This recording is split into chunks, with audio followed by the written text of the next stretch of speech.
Sup Shredders, my name is Logan aka Spiderhands and welcome to an SP Reacts where today we have ourselves some tracks from an act named Hong Kong Stingray off of their double LP titled The Deepest Shades of Red parts 1 and 2. And if we switch over to here, we have ourselves the three tracks here on YouTube. We're going to be watching individual music videos for these, starting with Leon and Clara. We're going to listen through each of these three tracks from start till finish and we're going to hear what we think. Let's do it. What have we got? What adventure will we go on?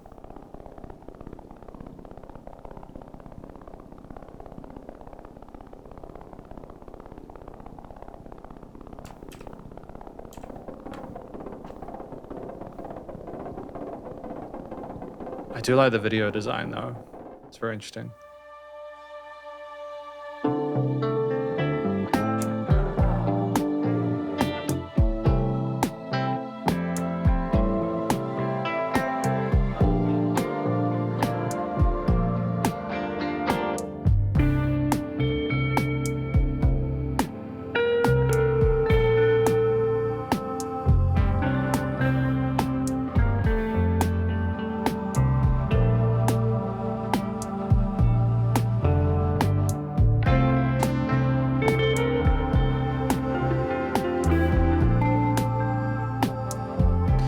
There's a vocalist doing some sort of like pad stuff in the background.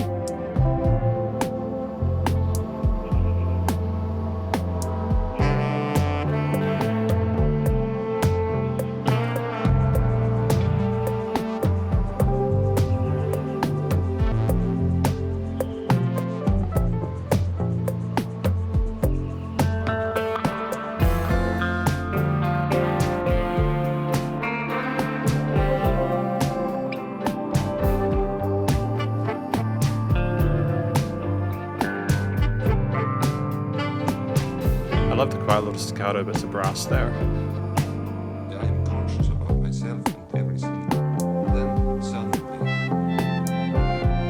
my conscious fades out, switches off. It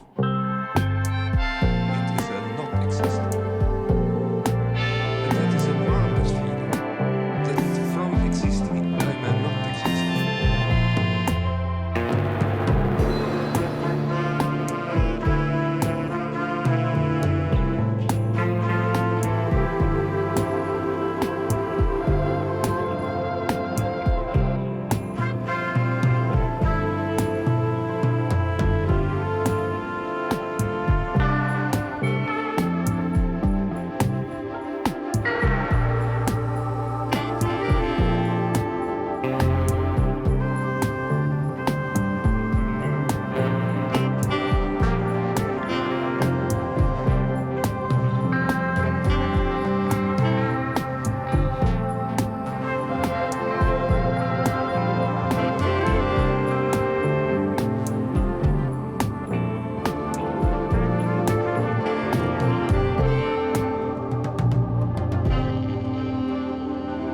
Fading out.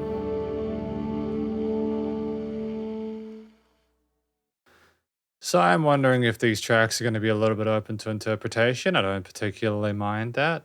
That was the first song for today, titled Leon and Clara. Now in these little sort of like post-tracks and mini conclusions, we're going to talk about a few things I liked about each track, and then at the end of this video we're going to give you sort of like an overall conclusion. But Leon and Clara, if I could take a guess at what it's about, maybe when they talk about consciousness and like the midpoint, maybe like it's either the awareness of themselves or maybe the universe that they're in together or something like that. Maybe the other person is their universe. Maybe Leon is kind of sort of thinking upon that. I think a lot of the magic is the mystery within this piece though. So if I talk about a few things I appreciate about this track, the first is simply the musicianship on display here. I think that it's a really proficient, interesting performance across a range of different guitar, bass, drum, key, brass elements we have within this piece.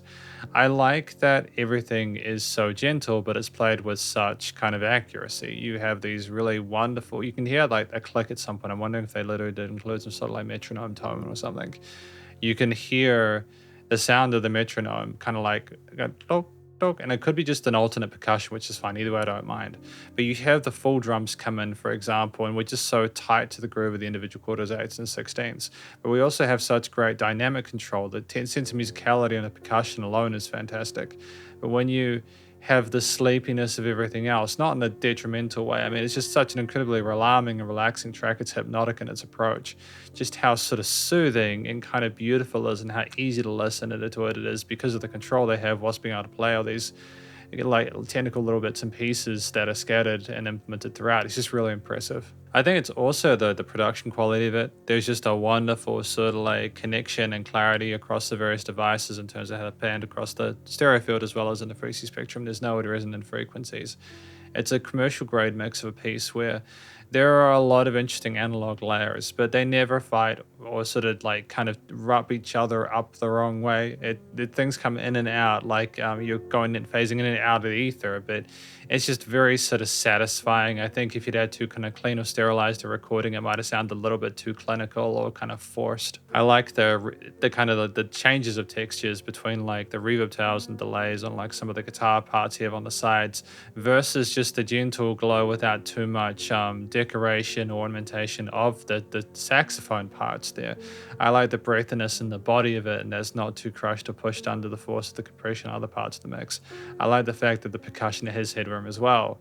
It's just really well layered in general, and I just think in terms of the production value of it in post, it's just a fantastic first impression to their work. And to have the vocals kind of not be too prominent there, so you kind of have to go searching for them in the mist, is just a smart idea because it forces you to go into the music a bit more. I think also having that kind of glitchy, kind of juddery texture at the start, like kind of the rustle, I don't know how actually to describe it, and it's kind of cool that there's a sound I don't know how to, but the kind of oscillation there, it looks like they're using a tape machine or something like that to kind of get that sound, but just the working of, again, those sort of like old school studio tactics there to kind of get specific interesting sounds whilst record, just having our fundamentals covered with post-production in 2025 is just really awesome. There's just these wonderful sort of like changes in the envelopes and sort of synth patterns and stuff, but we just have so many cool things to pay attention to, and it's mixed well in post. So finally, I think it's the note choices that we had throughout this. There's just this really kind of calming, soothing overall chord progression or sort of approach to the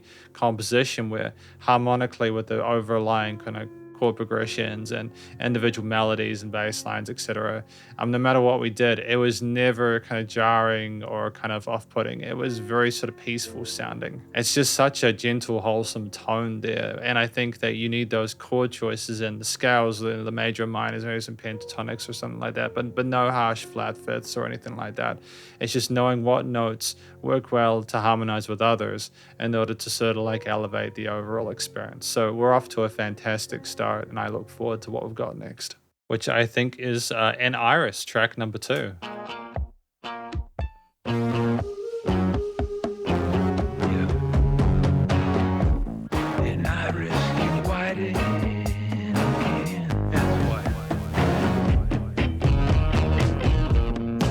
Interesting approach. Forest one foray with insects and quiet night noises, knowing you're near right. Feeling the dirt and grass touching, hand on tree, come as a world gone dark. Isn't just me. We inhale and ingest. How to help that might help. Pull me out from a narrow iris. When a black road seems the clearer path, why Iris is not at all seen in the boat. She's okay, it's alright. Can you feel that dreaming?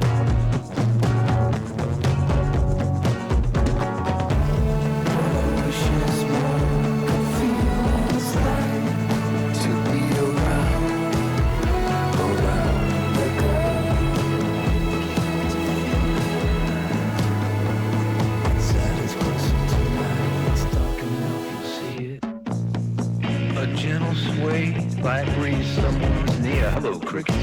Toes in the dirt. Something's going on tomorrow. Something that could lead to somewhere.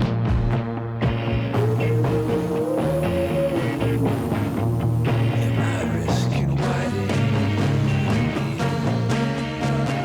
She's okay, it's alright. What I wish is more. What I wish is more. Could feel this life.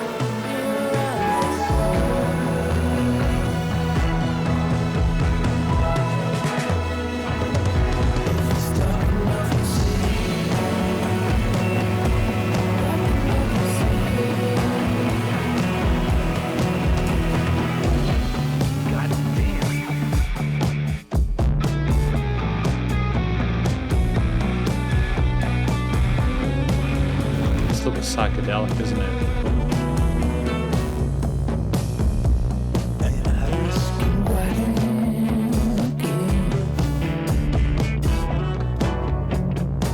Feel that treatment?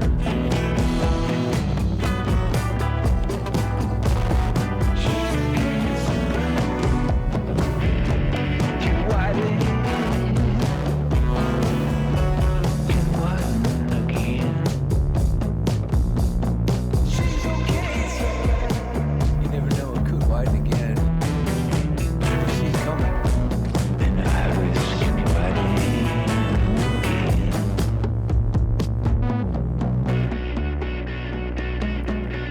Can widen again.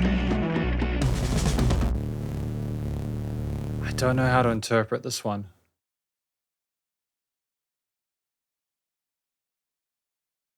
I mean, I enjoyed my time with it. I thought there was some really interesting concepts within it. I don't know. I'm not sure. We got X-rays and everything like that, so we're trying to like listen to the track and combine it with the audio-visual experience. Because that was an Iris, track number 2. If I had to take a gear space to get on the audio-visual experience, I think maybe it's talking about our ability to see through the darkness if we simply try to expand our irises to try and see more, and that the answer maybe to a lot of what we're missing is within ourselves, if I'm not mistaken. But you also had images of like war and like mushroom bombs and everything like that, and almost like that seeing more is because of the darkness, if that makes sense. It's a very kind of intimate piece that's also very, very, very experimental. I think one of the things I liked about it is that you almost had no sense of sort of footing in some parts. It was very much the bars kept going, and it almost seemed like a 21/8 time signature at times. It just kept pushing forward with these extensions of certain bars or riffs or motifs that really did take you on a hell of an adventure. And I think that when in a day and age where it can be recommended, or at least highly recommended, to not mess around with the formula too much, or maybe to add an extra bar or two if you want to spice things up, you've got to love that Hong Kong Stingray saying, nah, we're just gonna have that sort of concept sound like it's way longer than that, allow itself to tap out and then do something unpredictable next time. They know what kind of music they want to make, and they're very effective at making that. And it stands out because of that, for the right reasons. So I think that the actual structuring of certain phrases musically within this piece is really effective. I also think here there's just this really sort of personable approach to vocalizing certain parts. It's very sort of cool, calm, and calculated, and kind of chic as well. Like, you can tell they're definitely feeling it, but they're not trying to over-emote. There are some voices that come in other parts of the stereo field and add a bit of distortion or even like slapback echo or something like that to sort of emphasize certain words and stuff like that. And as per the previous track, Leon and Clara, the actual instruments are very much still the focal point here, with a different instrumental makeup than the previous track, which I think is clever because it allows a lack of predictability and uncertainty about what we're going to have next, which just makes it more exciting. But you have like falsettos in certain parts as well there, like around the 30-something second mark there, and we explore upper range there, and it sparkles, and it's just the notes are really well hit so we can sing. But I think we also know we're not to, in order to be able to have certain things affect the listener more and to not overstay our welcome with our words. And I think that the final thing I'll discuss here as like a further compliment to the piece is the actual choice of tones for certain things. Like the scratchiness of some of the guitar parts just sounds very kind of grunge and human there. There's this kind of glow to it, this grit to it that makes it kind of seem kind of dirty sounding a little bit, almost like we're looking into the darkness by the guitar parts. This kind of interstellarish kind of synth tone that we have later on in the piece.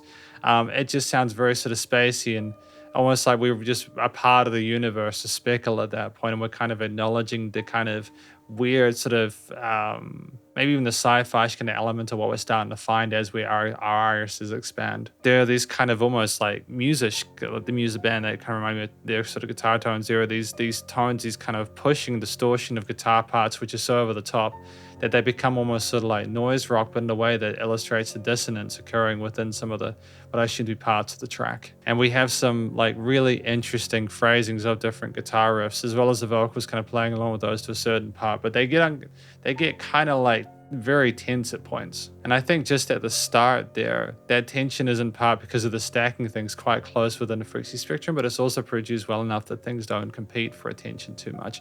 It's like a wall and then it kind of comes back, but it's also still relatively gentle. It's not too harsh or abrasive with its expression overall. I think the alternative use of percussion in certain parts as well, with the distortion of some of those hits, is just a nice contrast to the acoustic tones as well.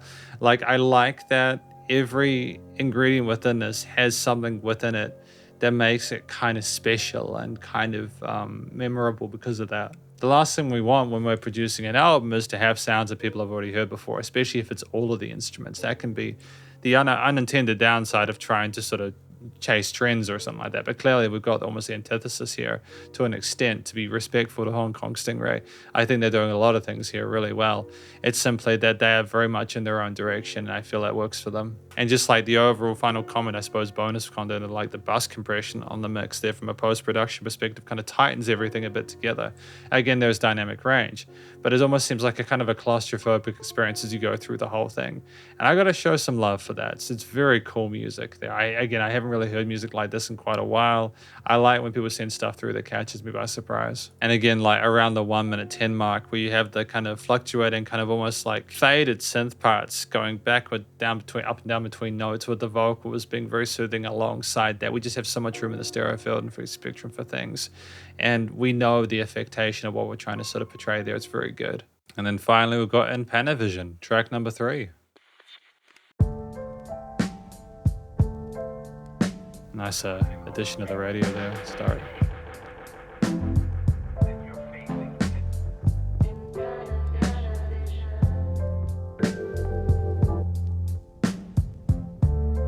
Odd people, there's no other kind of interest.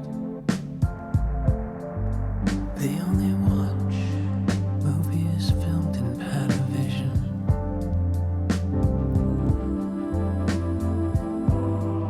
An extension of that. There surely could have been a murder the night before. Whatever happens from here, we've had this.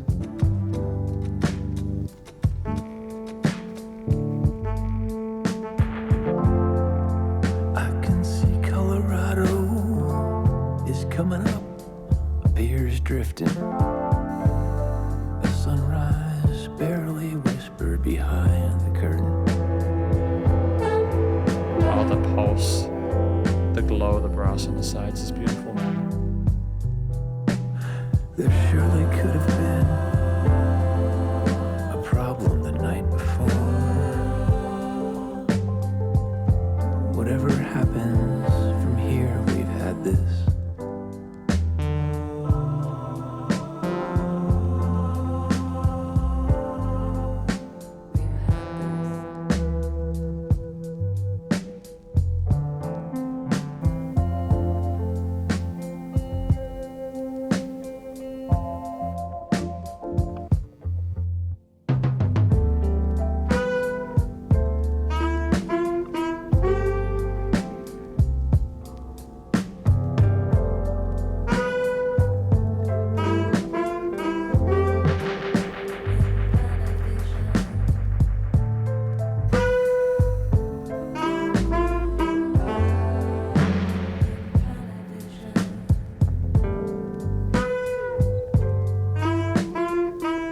Interesting call response with the lady saying Panavision and the brass there.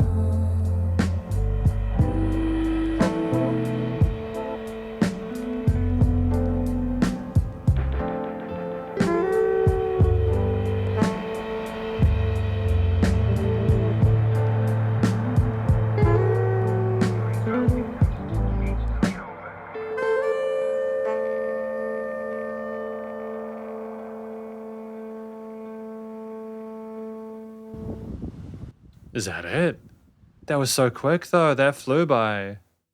Man, they excel at making those experiences that make 3 minutes seem like 3 minutes. Like, I'm genuinely stoked. I say that is probably my favorite of the bunch, although I do think I've liked all 3 of the tracks that I've heard today. So I think in Panavision, they talk about people only wanting to see stuff through Panavision and like not on the outside. And I'm wondering whether, especially with the shots of like the birds and the animals and everything like that, maybe they're commenting on the fact that a lot of people just prefer to have the experience through a screen. Even if there was like a death outside or something like that, something they probably want to be in real life sort of quite aware of. They would rather watch it through a screen as it happens next door to them. I just think that that's a really interesting topic. It's not one that I've heard within a song before, and I feel there's going to be audiences for the various things that were discussed within this. But ultimately, just a really sort of sensational track. So if we go into some things that are quite positive about this, I think that the call and response that we had between the lady vocalist and the brass there was just so satisfying. You just had this kind of back and forth, the gentle throwing of the meter between them. And it was easy to follow along to, and both sounded just really fantastic as well. Like we had great sort of control of vocal parts, but it was also not oversung by any means. It was almost like we were kind of having like a conversation, just issuing a statement, and then the saxophone was sort of asking us more questions and trying to elicit a different response. And we have these like note choices which are relatively minimalist, but they work really well within the frequency spectrum because of how empty things are. I think that there is this kind of like key motif that's played throughout the piece. And it's very kind of reminiscent of like the feeling I get when I go to like the beach or something like that, and you feel the wind and everything like that. And I think it's just kind of meant to sort of implement impact, the feeling of not being a part of watching that Panavision, not getting your senses kind of like overwhelmed a lot of the time, your dopamine receptors kind of like messed with. I think it's sort of more of a comment from not just the actual vocal perspective, but also an instrumental perspective on the state of the world at the moment with how we interact with like social media and everything like that. And I just dig that they're going for something that's been done before, but in a way where I feel it's still kind of reasonably unique. It's just such a satisfying sort of, I've said soothing a lot, wonderful tone to the triplet kind of groove on the kick, snare, and cymbals. With the keys reinforcing those with arpeggios around the first part of the track. It's kind of gorgeous that we have a seventh, or first, third, and the seventh there. It kind of adds a bit of emptiness there because not we're in first and the fifth, which kind of gives other instruments a bit more to move in the mix if they want to, but they also don't overstay their welcome. I mean, granted, at the end, we might have had a bit more sort of like guitar work or something like that. But to be fair, it was more sort of like saxophone work that was going on. Like there was an entire solo section. I don't think that's something we've had yet, if I'm not mistaken. We haven't really necessarily had like a solo section or just a instrumental part. There's dedicated towards a specific one, but I could be tripping. Either way, I just think that generally the overall aesthetic that's created via the various chords they play and the jazzy extensions that are inferred throughout the harmonies allows for both kind of like a think about what this track is really about, as well as also just being a banger to listen to. I think that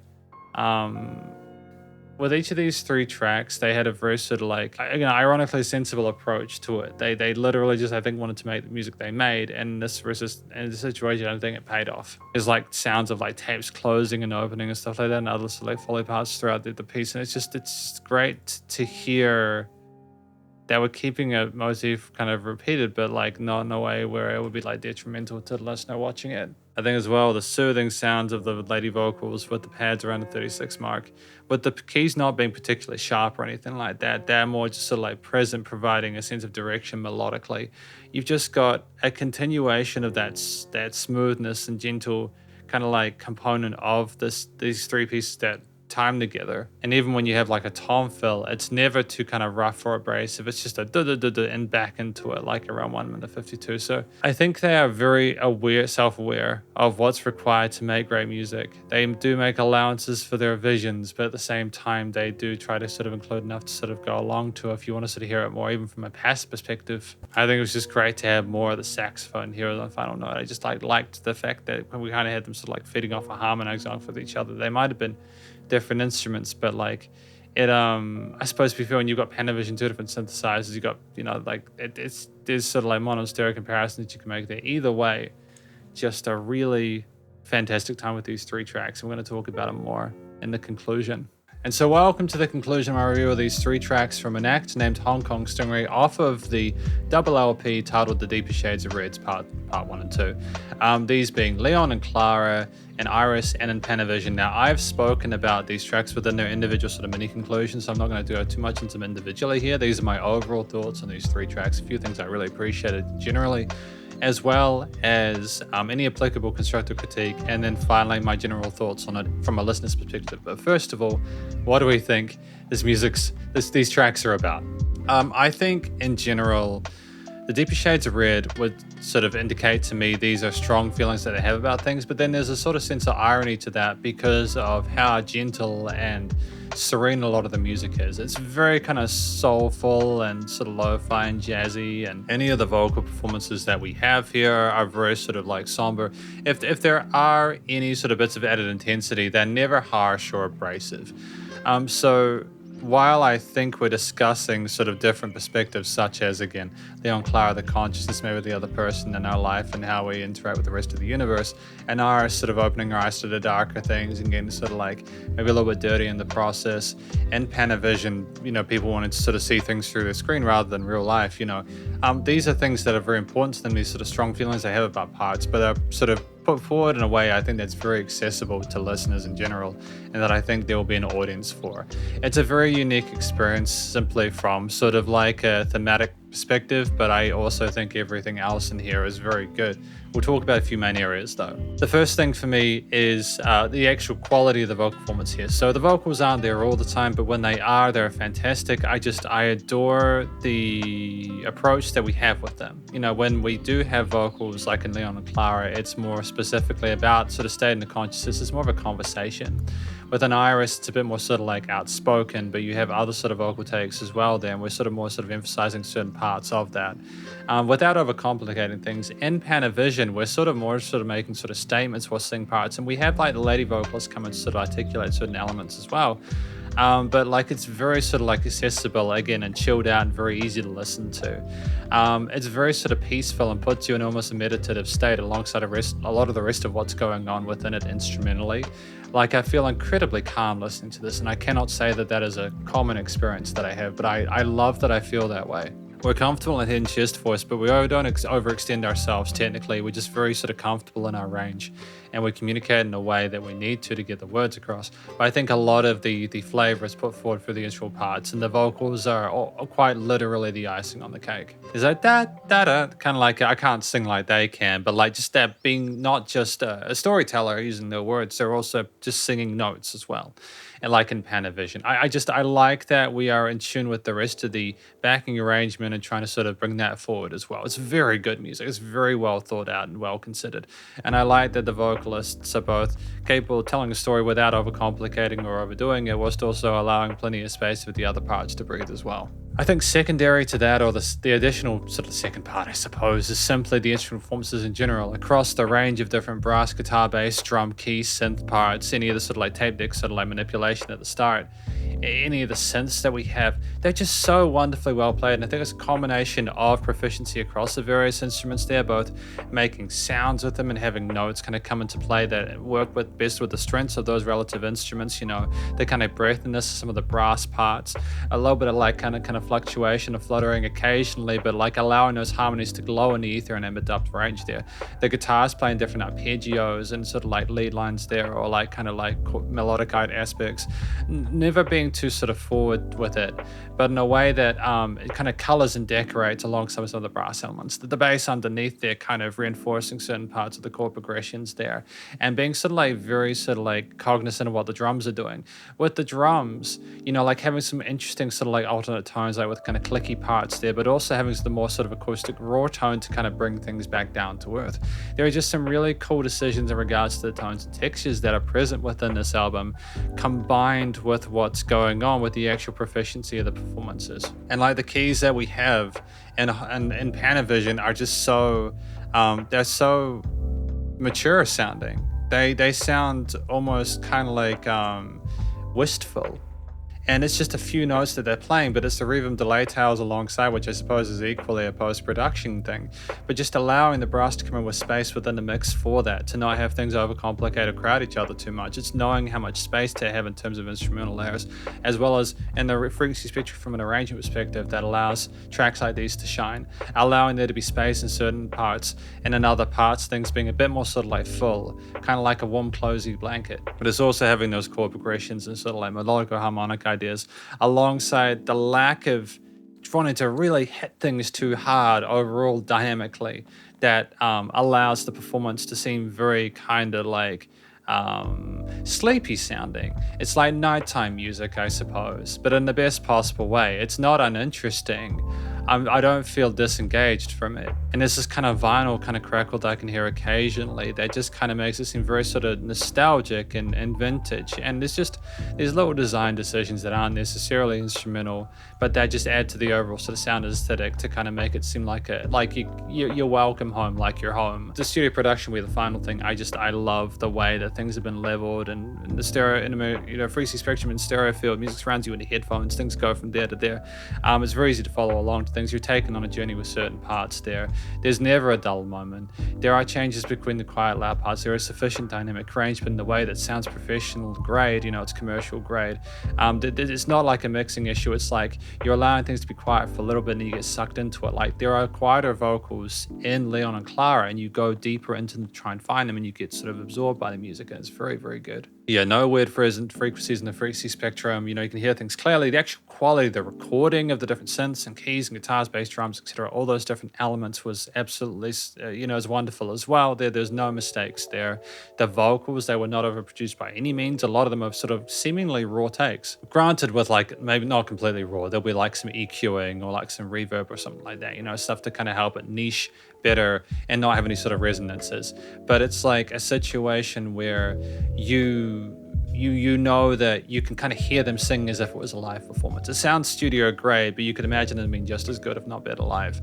And so it's very homely and authentic sounding, I think, in part because of that, just as well as how not overproduced things are. There are bits of vinyl crackle and bits of sort of feedback and LA elements there and things kind of come in and cut out and stuff like that, but not in the way that's distracting. It's very kind of like planned and deliberate. And so then you just have its overall loudness is nice and loud without pumping, so the bus compression limiting is handled. It's just sensational. I think this is probably one of my favorite long plays that I've heard in quite a while. Sincerely, if these 3 tracks are an indication of the rest of the quality of the output, I think it's music you should definitely check out, especially if you enjoyed what you heard today. There's no applicable constructive critique on my part. I just feel like it's just a very unique effort that they've brought into a very mature sort of like state, and I think they clearly know what they're doing. They've got their production, songwriting, and performance chops on display throughout, and the people they've got involved with it in different parts clearly know what they're doing. Not out of place. General listening perspective, I just want to listen to more of this simply because it makes me feel good. I know that's, I can understand, there being a bit of sort of like contrast or sort of division potentially amongst sort of like statements of panavision, but then it's also their opinion at the same time that people like to see things through like TV as opposed to like, there could be someone being killed nearby, so therefore, but people would rather see it through. I like that we're approaching interesting concepts like that. And I think it's also not done the way where it's pretentious. So I just feel like it's the absolute magic recipe for it.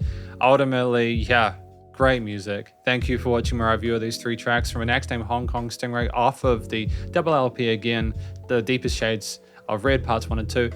These tracks being Leon and Clara and Iris and Panavision. Hopefully you enjoyed it. If you did, please go show us some love via the various social medias and the YouTube page, and stay cool and stay safe. And please remember to support your local musicians and artists at this point in time, as they need the help more than ever with the crazy stuff going on in the world. And I'll catch you in the next SP Reacts. Spiderhands out.